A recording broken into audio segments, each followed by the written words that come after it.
डाल के बाईं तरफ लिख देना।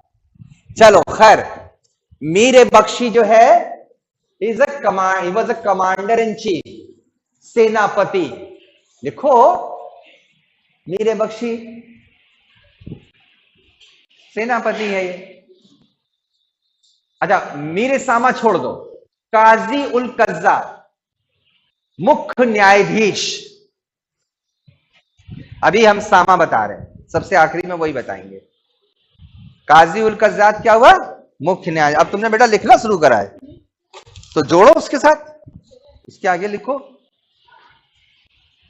सद्र उल सदूर, धार्मिक कार्यों का प्रधान, head of religion and values, खासकर मुस्लिम रिलीजन का, इस्लामिक धर्म का प्रधान। पहले बताओ, तीनों नोट कर लिए सबने?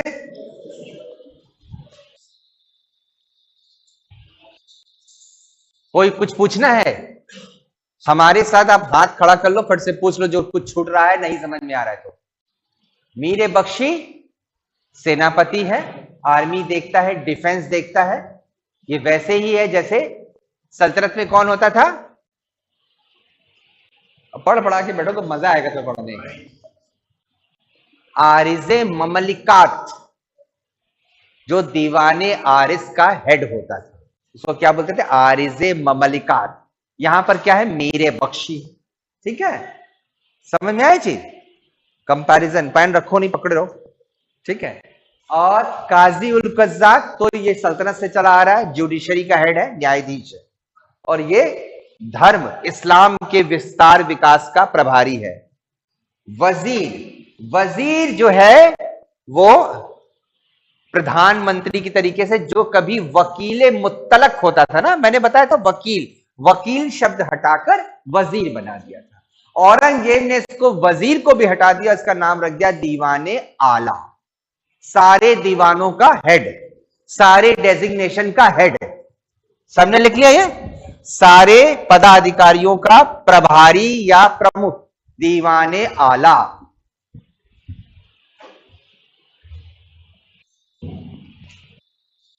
You got the point? Everyone got the point? पीछे बेटा क्या तुम्हारा छूट गया जो तुम्हें देखने की जरूरत पड़ रही है? Yes you? नहीं, आपके पीछे। हमसे पूछो ना, 1.5 घंटे हम यहां हैं, दूसरी कॉपी झांकने की जरूरत नहीं। और बकायदा रोक के पूछो, सर फिर से बोल दीजिए, फिर से बता दीजिए, नहीं समझ में आया, आपने पहले क्या बोला था, हम जोड़ नहीं पा रहे। ठीक है, समझ में आया जी? अब इंटरेस्टिंग बात है, मीर सामा, इसको मैंने रोक दिया था, सोचा था सबसे आखिरी में बताओ क्या है ये। और क्या ऐसा कोई अधिकारी सल्तनत में होता था? तुम लोग कनेक्ट नहीं, पहले नहीं अच्छा पढ़े हो ना, तो वो कनेक्ट नहीं हो पा रहा।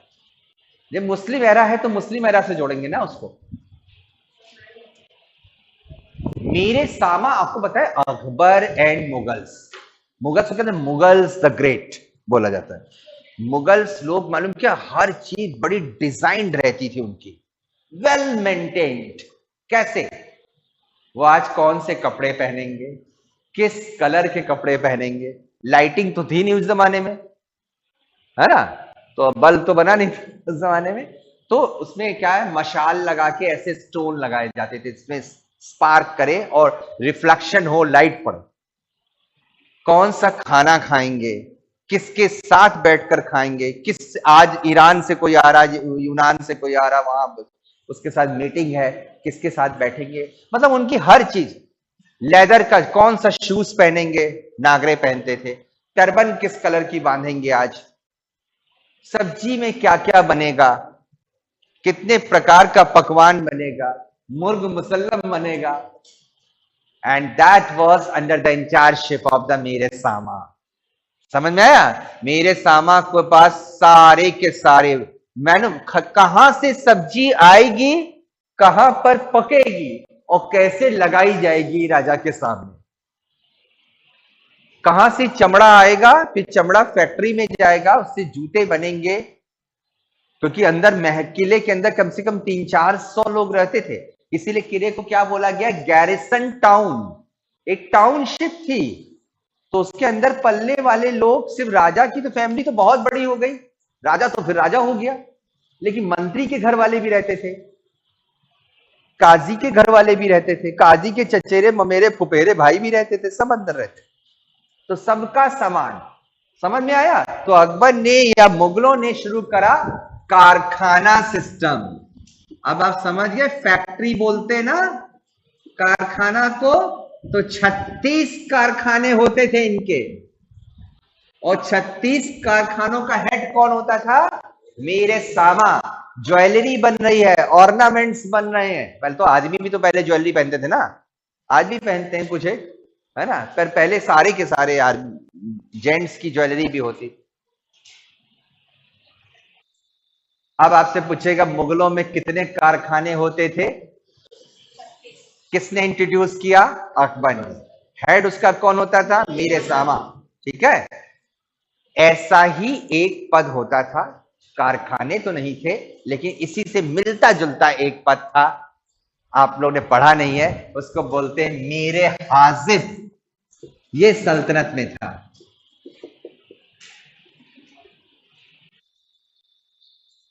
देखो ठीक से बच्चा अगर पढ़े हो, बीच में पढ़ाना पड़ रहा है ना, मैं बीच में आ गया, एंशिएंट छोड़कर गया था, एकदम से मुझे पकड़ा दिया गया मुगल, तो कनेक्टिविटी नहीं हो पा रही है, but you must try to connect.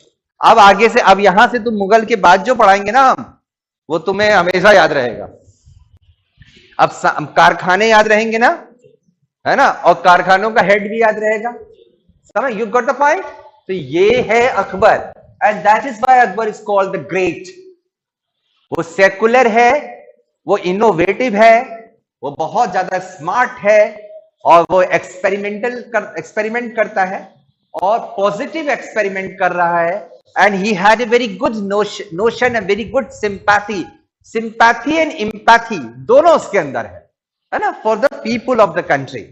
एक एक लोगों के लिए, वो सबके लिए पूरी सहानुभूति है, अनुभूति है उसके लिए। ठीक है ना? तो इसलिए अकबर और राजाओं से थोड़ा डिफरेंट है, अलग है। समझ में आया चीज? ये उसने सब कर लिया, यानी कि उसने एडमिनिस्ट्रेशन भी, अब आप कह रहे हो एडमिनिस्ट्रेशन पढ़ा था, ये सब पढ़ा ही नहीं आपने, सो क्या पढ़ा था मुझे खुद नहीं मालूम, ठीक है, पर ये एडमिनिस्ट्रेशन क्लियर हो गई ना बात। लिखिए, आफ्टर दैट, इसके बाद काबुल में विद्रोह हो गया, रिवोल्ट हेल्ड एट काबुल।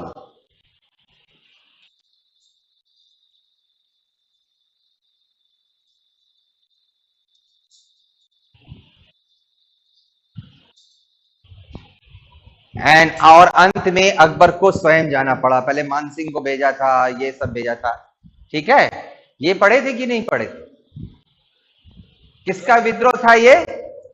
मिर्जाओं का विद्रोह था। मिर्जा, मैंने बाबर पढ़ाते समय बताया था कि मिर्जा और उज्बेक दो लोग मुगलों के दुश्मन थे ईरान में। मिर्जाओं का विद्रोह था, तो अक में लिखे, अंत में यहां अकबर को ही जाना पड़ा, शांति स्थापित करी, काबुल जीता उसने।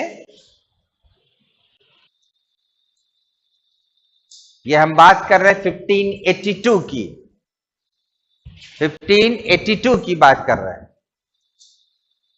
काबुल जीता उसने, और वापस आने पर उसने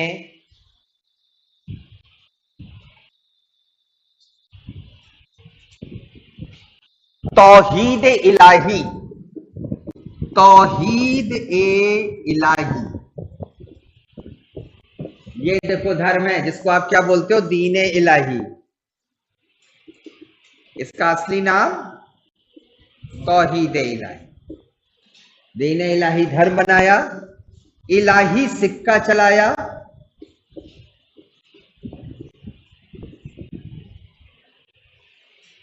समझ में आया? गज ए इलाही चलाया,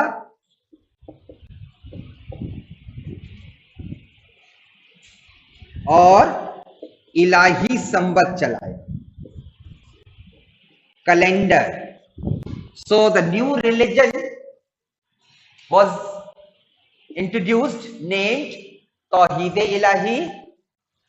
New coin was introduced named Ilahi coin, new calendar was introduce. किसकी जगह पे कैलेंडर चला? हिजरी संवत हटा दिया, replace the Hijri, it replace the Hijri, Hijri calendar हटा दिया उसने, और नए प्रकार का मेजरमेंट तैयार किया, गजे इलाही।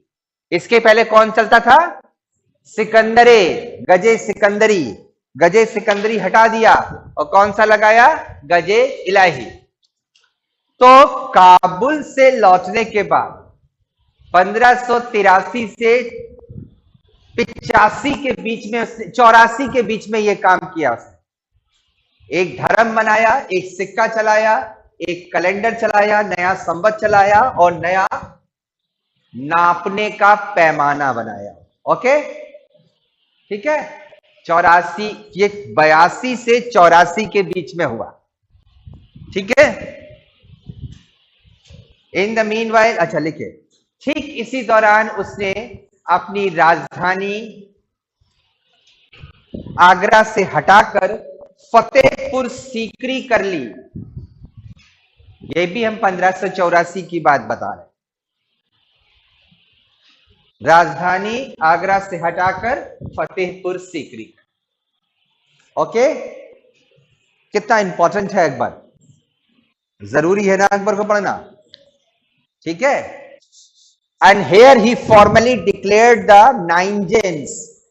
9 रत्न पहले से ही थे, लेकिन एक बार फिर से उसने 9 रत्नों की यहां चर्चा करी।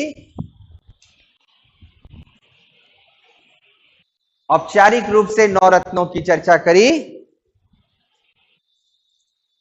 लिखे हैं नाम कि नहीं लिखे हैं? सर ने लिखवाए होंगे नाम, ये तो बड़ी जनरल सी बात है। पर ये 2 बार डिक्लेरेशन हुआ है, एक बार आगरा में और एक बार फतेहपुर सीकरी। कॉन्सेप्ट क्लियर कर लो उसको बिल्कुल, ठीक है। चलो आगे लिखो।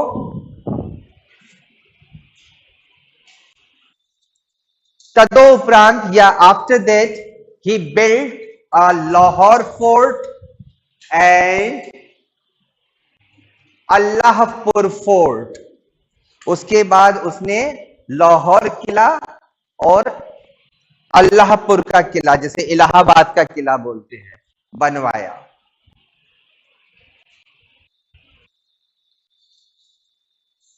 लाहौर का किला और इलाहाबाद का किला बनवाया। You got the point? बड़ी इंटरेस्टिंग बात है। आपसे पूछा जाएगा अकबर ने कितने किले बनवाए? 4। फर्स्ट वॉज द आगरा, चाहो तो लिख लो। दूसरा फतेहपुर सीकरी, तीसरा लाहौर, चौथा इलाहाबाद। फिर से बोल रहा हूं, आगरा, फतेहपुर सीकरी जिसमें बुलंद दरवाजा है,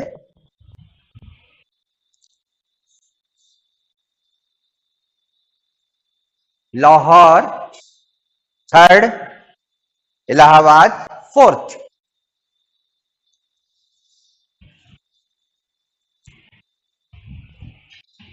समझ में आया चीज?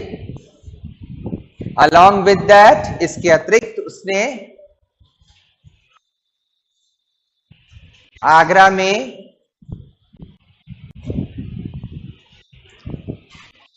दीवाने खास, दीवाने आम, और सिकंदरा में हिज मौसोलियम। और सिकंदरा में दीवाने आम, दीवाने खास और सिकंदरा में उसने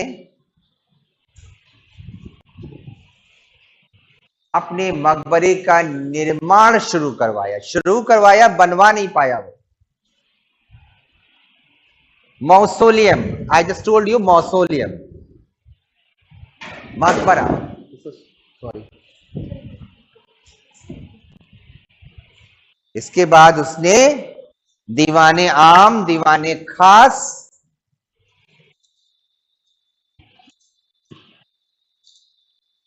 और सिकंदरा में अपना मकबरा बनवाना प्रारंभ किया। ठीक है, अब हम लोग पहुंच गए बिल्कुल आखिरी समय में अकबर का। लिखिए, in the last decade of the 16th century, 16वीं शताब्दी के अंतिम दशकों में अंतिम दशक में, सॉरी, 16वीं शताब्दी के अंतिम दशक में अकबर ने जहां पुर्तगालियों को भारत में चर्च बनवाने की अनुमति दे दी, पुर्तगालियों को भारत में चर्च बनवाने की अनुमति दे दी, तो वहीं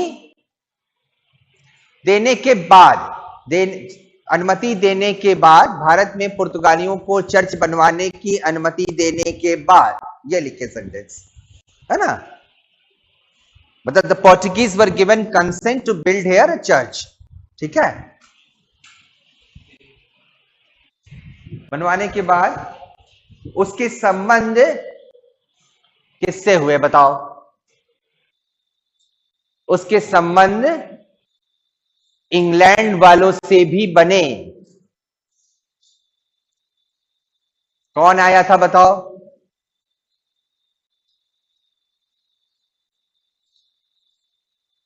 तुमने कौन सी पढ़ी है मुझे समझ में नहीं आ रहा।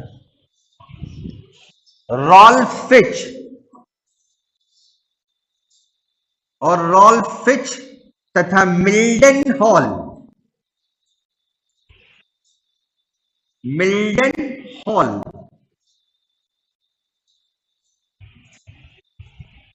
जैसे यात्री, बेटा कान भी तो सही रखो, बोर्ड में मेरी हो सकता है मेरी इंग्लिश मात्रा और मात्रा छोड़ दो, तुम कान बहुत ऑडिबल है कि नहीं।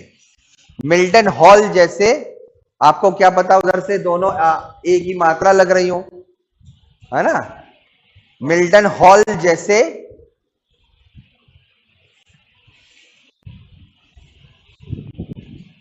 इंग्लैंड वासी आए, इंग्लैंड के यात्री आए। ये एक क्वेश्चन है, भारत में कौन ब्रिटिश सबसे पहले आया?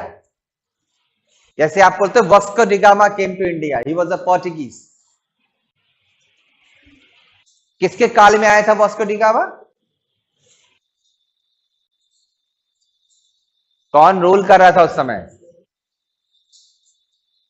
तेज से बोलो, सही बोल रहे हो, सिकंदर लोदी। बार्थोलोमियो डिमोस जिसने पृथ्वी का चक्कर लगाया था, बहलोल लोदी के समय, है ना। कोलंबस ने अमेरिका ढूंढा, सिकंदर लोदी के समय। अमेरिगो वेस्पुची ने अमेरिका का नक्शा बनाया, सिकंदर लोदी के समय। ऐसे पढ़ोगे तो ऐसे क्वेश्चन आते हैं, ठीक है। अकबर की मम्मी कौन थी, पापा कौन थे, वाले क्वेश्चन नहीं आते हैं, ठीक है। वो तो सभी पढ़ लेते हैं, किताब में दिया रहता। तो नाउ नाउ नाउ कौन कौन आया था सबसे पहले हिंदुस्तान में? Milton Hall and Ralph Fitch. देखिए आपको मालूम है मिल्टन हॉल, रॉल्फ फिच उसके इतने करीब रहते थे। रॉल्फ फिच ने ही लिखा है कि लाहौर और आगरा लंदन से ज्यादा सुंदर हैं। लिख लो ये बात। हाथ रख के तुम लोग ऐसे बैठ जाते हो जैसे कोई आके घर पे लिखवाएगा। Must write down. किसने बोला है ये? रॉल्फ फिच क्या बोलता है?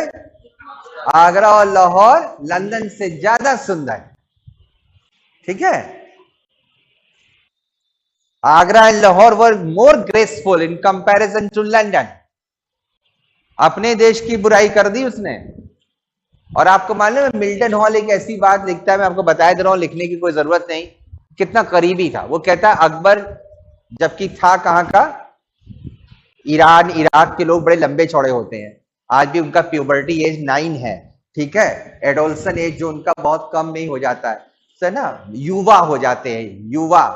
मतलब हमारे यहाँ बोलते हैं 16 साल, 15 साल, 17 साल में बच्चा पूरा यंग होता है या पूरा ग्रोथ होता है। वहां के बच्चों के लिए हम लोग तो उसमें पढ़ाते हैं आर्यंस में 9 साल उनका प्यूबर्टी का है और एडल्सन का है, फुल ग्रोथ मिल जाता है उनको, ठीक है। बच्चा लड़का लड़की फुल ग्रोथ हो जाता है।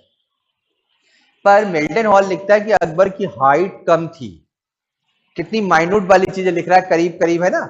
शॉर्ट हाइट था, अकबर का शक्ल was not very good, not it was not अगली, अगली नहीं था but it was very simple, Hrithik Roshan type का नहीं था, ठीक है। It was very simple, short heighted, ठीक है।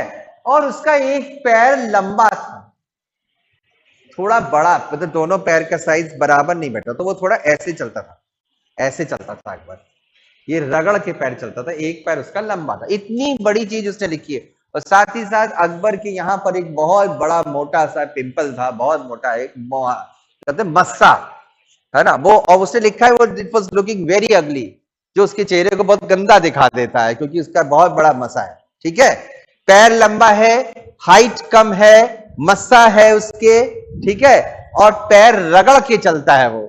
ठीक है, ये चीजें किसी अबुल फजल ने नहीं लिखी। अबुल फजल तो अकबर की जीवनी लिख रहा है, वो नहीं लिख रहा है। ये कौन लिख रहा है? एक ट्रेवलर है, ट्रेवलर्स। कौन? Milton hall. याद रहेगा ना, हमेशा सुनने से याद रह जाएगी आधी हिस्ट्री। ठीक है, पर सही तरीके से सुनी हो और सुनाने वाले ने सही तरीके से सुनाई हो, दोनों चीजें, तुमने भी सही तरीके से सुनी हो। You got the point. तो दोनों चीज, दोनों एक म्यूचुअल होता है ये। तो वो चीज, तो मिल्टन हॉल हमेशा याद रहेगा, रॉल्फिच याद रहेगा, लाहौर याद रहेगा, लंदन और आगरा याद रहेगा आपको। ठीक है, ये सब अबुल फजल ने नहीं लिखा। ठीक, चलिए आगे लिखिए। इसी दौरान उसके बेटे सलीम ने इलाहाबाद जाकर अपना दरबार लगा लिया। अंग्रेजी में अगर सेंटेंस नहीं बन रहा है तो मुझसे जरूर पूछेंगे, है ना। इन द मीन वाइल जहां Salim organise his court at Allahabad,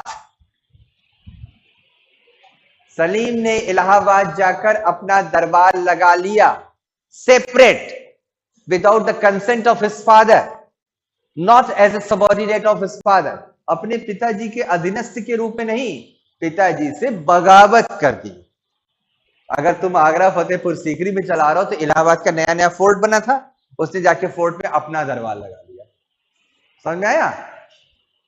and he collected the revenue of north east, और उसने उत्तर पूर्वी भारत का सारा राजस्व रख लिया,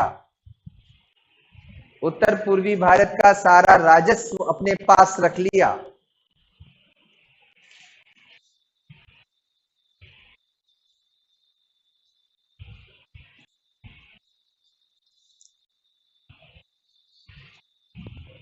देखो बेटा, एक्चुअल ऐसा है ना, एकेडमिक वाली पढ़ाई अलग होती है।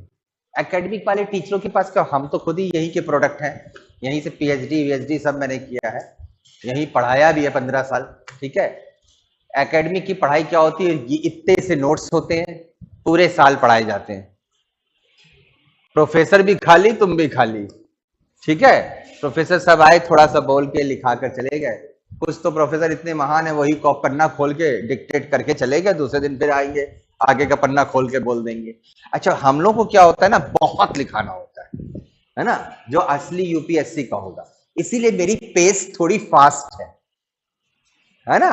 तो आप भी मेंटेन कर लो, अगर चाहते हो 1.5 घंटे में ज्यादा से ज्यादा चीजें लिख ले, तो you have to maintain your pace, है ना। अगर अब आप कहोगे नहीं सर, वो जो फलाने प्रोफेसर तरह बोल दीजिए, 5 बार बोलते हैं बेचारे, उसके बाद 2 बार पानी पीते हैं, उसके बाद तुम्हारा इंतजार करते, फिर उसके बाद नहीं भी बोल पाते, कहते अगले दिन लिखा दे, या वो वाली किताब पढ़ लेना, उसमें मिल जाएगा, या अपनी दे देते हैं, कहते पढ़ लेना, खत्म होंगे।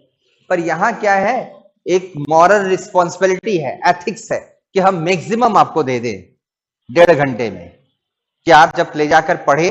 मेरे नोट्स पढ़ने के बाद आप गाइड वाइड पढ़ोगे ना, मजा आएगा तब पढ़ के, तब उस गाइड की भी कीमत समझ में आएगी कि वो मेरे से बेहतर है या मेरे से नीचे वाली है, और तब तुमको दोनों चीजें बहुत अच्छी याद हो जाएगी। इसलिए एक स्ट्रक्चर बुक होती, यानी कहते एक बेस कॉपी बना लो, उसको लर्न करके फिर सब झांको, सारी किताबें, guides, then you will really enjoy and just get the actual benefit of those books and notes in magazines, जो भी कुछ है आपके पास। समझ में आया? अदरवाइज क्या है, 4 वहां से पढ़ लिए, 3 वहां से पढ़ लिए, वो भी नहीं समझ में आ रहा, ना ये भी समझ में आ रहा, ना वो समझ में आ रहा। फिर क्या, लोग धीरे धीरे शेर व शायरी करने लगते हैं, हिस्ट्री ज्योग्राफी बड़ी बेवफा, शाम को पढ़ी सुबह सफा। ये फ्रस्ट्रेटेड लोग हैं जिन्होंने सही से पढ़ाई करी नहीं, है ना, सिस्टमेटिकली नहीं पढ़ी, तो दुख उनका निकलता है कि हिस्ट्री तो याद ही नहीं होती। अरे बड़े सन होते हैं, मैंने कितने सन बताया आपको, बिल्कुल सन ही नहीं बताया आपको, मैं तो कल्चरल हिस्ट्री पढ़ा रहा हूँ जो यूपीएससी में आती है, अलॉन्ग विद द सन भी आ जाते हैं थोड़े से उसमें। अभी हल्दी घाटी बता दिया, मजहर किस ईयर में हुआ था, कब दहसाला आया, सब बता तो दिया, उसी में ईयर भी याद हो जाते हैं। अब ईयर याद कर रहे हो, अगर हल्दी घाटी हुआ, पानीपति हुआ, पानीपत हुआ, हल्दी घाटी हुआ, फिर इसके तराइन हुआ, ये हुआ वो हुआ, तो फिर हमेशा हिस्ट्री बिल्कुल बोरिंग हो जाएगी, है ना। हिस्ट्री को बहुत इंटरेस्टिंग तरीके से साइंटिफिक इसी हिस्ट्री कहा जाते हैं। It is an unending dialogue between past and present. अगर कोई हिस्ट्री की डेफिनेशन पूछे तो बेवकूफ लोग हिस्ट्री की डेफिनेशन मालूम क्या बताते हैं? History is the study of past. पुराने सारे बेवकूफ यही बताते थे। हिस्ट्री का मतलब क्या होता है? पहले की बातें। आप क्या बोलते हैं? History is unending dialogue between past and present. आज हम 11:30 पे जब पीरियड खत्म करेंगे तो वो आज के पीरियड की हिस्ट्री हो जाएगी, लेकिन कल हम उसी 10 बजे से फिर शुरू करेंगे, वो कनेक्ट हो जाएगा कल से। तो unending dialogue between past and present. So this is the actual definition of history. ठीक है ना, समझ गए ना चीज? चलो आगे लिखो। सलीम की इस बगावत में वीर सिंह बुंदेला भी साथ दे रहा था। सलीम की इस बगावत में वीर सिंह बुंदेला भी साथ दे रहा था।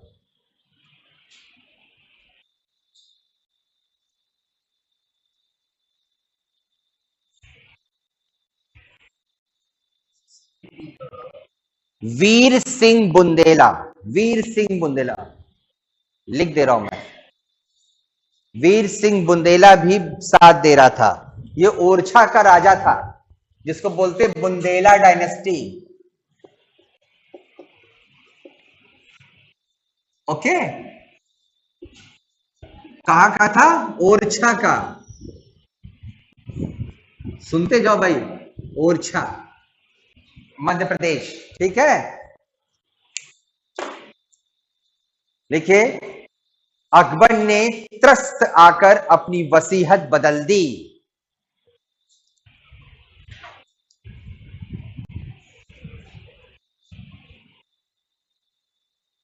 त्रस्त आकर अपनी वसीयत बदल दी। He changed his will after getting frustrated। ठीक है, एंड खुसरो को, जो सलीम का बेटा था, और खुसरो को जो सलीम का बेटा था अपना उत्तराधिकारी बना दिया, और खुसरो को जो सलीम का ही बेटा था अपना उत्तराधिकारी बना दिया, है ना। Next successor.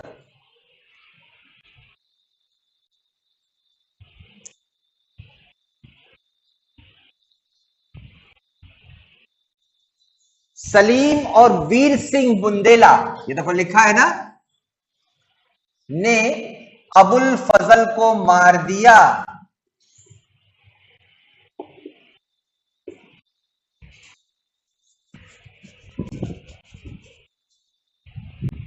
अबुल फजल को मार दिया,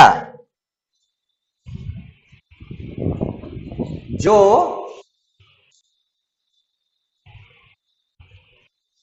अखबरनामा और आईने अखबरी का लेखक था।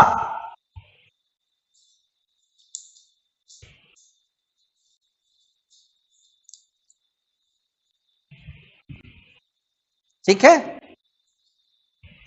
he was the compiler of या ऑथर ऑफ अकबरनामा एंड आईने अकबरी। उसके लेखन कार्य को उसके भाई फैजी ने पूरा किया।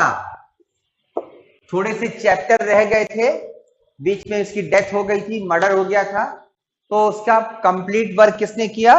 उसके भाई फैजी ने, है ना। His entire work was completed by his brother Faizi. His entire writing work was completed by his brother Faizi. ठीक है। कालांतर में अकबर की पत्नी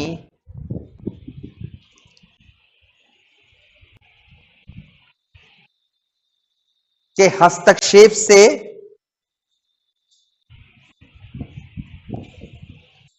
हस्तक्षेप से सलीम और अकबर के बीच में तालमेल हो गया।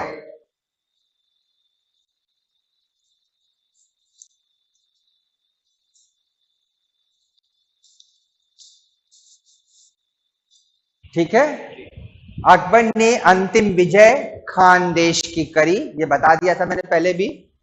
अकबर ने अपनी अंतिम विजय, लाइन बदल के लिखिए, अकबर ने अपनी अंतिम विजय खानदेश की करी।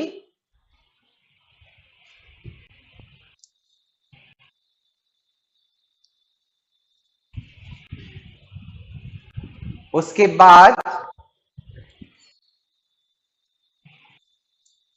वो बीमार रहने लगा, विक्टिमाइज्ड बाय अमीबॉयसिस,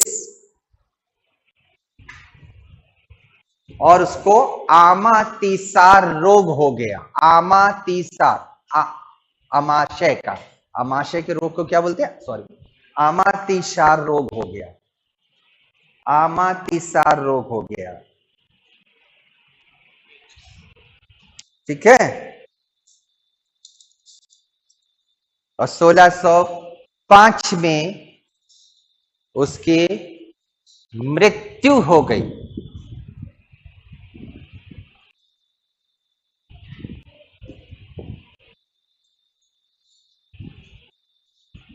और सलीम ने अपनी ताजपोशी करवा ली। सलीम ने, अब कल पढ़ाऊंगा, अपनी ताजपोशी करवा ली, जबकि वसीयत में खुसरो शाह का नाम था। जबकि वसीयत में खुसरो शाह का नाम था। Salim organized his coronation ceremony, whereas real successor was Khusro. Coronation ceremony, whereas real successor was Khusro. Salim ने अपनी ताजपोशी करा ली, जबकि वास्तविक उत्तराधिकारी खुसरो था। तो बस यहीं तक रखते, एक अच्छी हैप्पी एंडिंग के साथ लेक्चर को वाइंड अप करते। यस, अब